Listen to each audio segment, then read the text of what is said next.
Warning, this video features creepy dolls.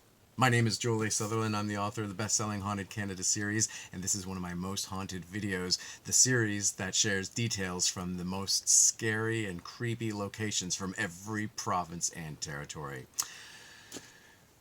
You're still with me, even though I warned you about the creepy dolls. You're clearly very brave, and I'm happy to hear that. The story I'm going to tell you a bit about in a moment actually inspired a novel that I wrote recently called Night of the Living Dolls that came out from Scholastic Canada and Source Books Young Readers in America.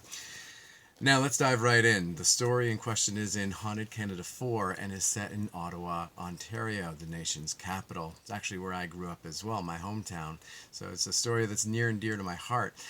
This is set in the Bytown Museum, which was built in 1827 by the British Army under the command of Lieutenant Colonel John By.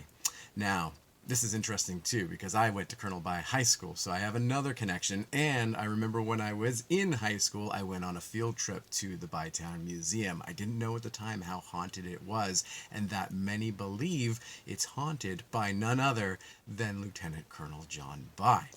Let me tell you about the second floor in this museum. It's filled with creepy old antique dolls with dead eyes that follow people as they walk through the room. If you walked into this collection of hundreds of old creepy dolls and stopped for a moment and closed your eyes and listened, you'd more than likely hear the sound of children crying.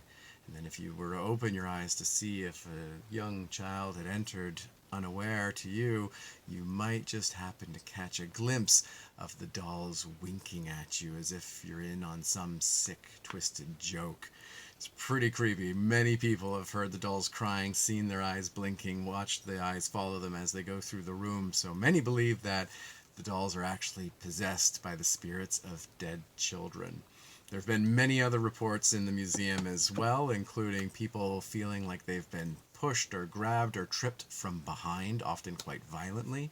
One time somebody was in the building and heard a low, deep voice, although they were all alone, yelling, "Get out! Get out!" Creepy stuff too.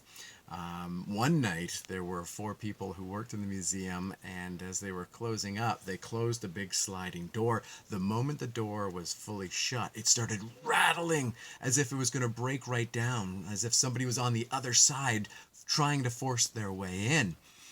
A moment after the rattling stopped, the people inside heard heavy footsteps walking away outside. When they reviewed the security footage that was positioned the camera outside the door to see who was trying to break in, there was nobody there.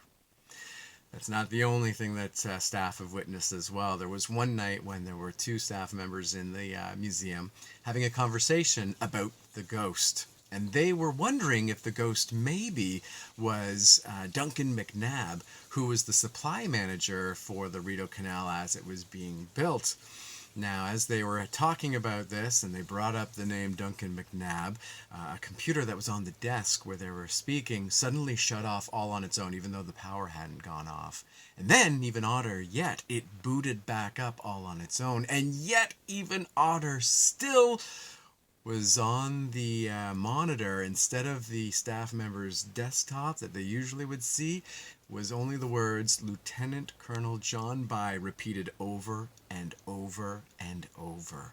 It's as if the ghost of John By was trying to tell them that it's not Duncan McNabb who haunts the building, but he himself.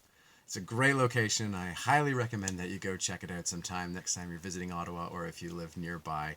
I hope you enjoyed this video, as I hope you're enjoying all of these most haunted videos, sharing the details from the scariest locations that I've covered in the Haunted Canada series. I hope you watch some more, and until next time, take care.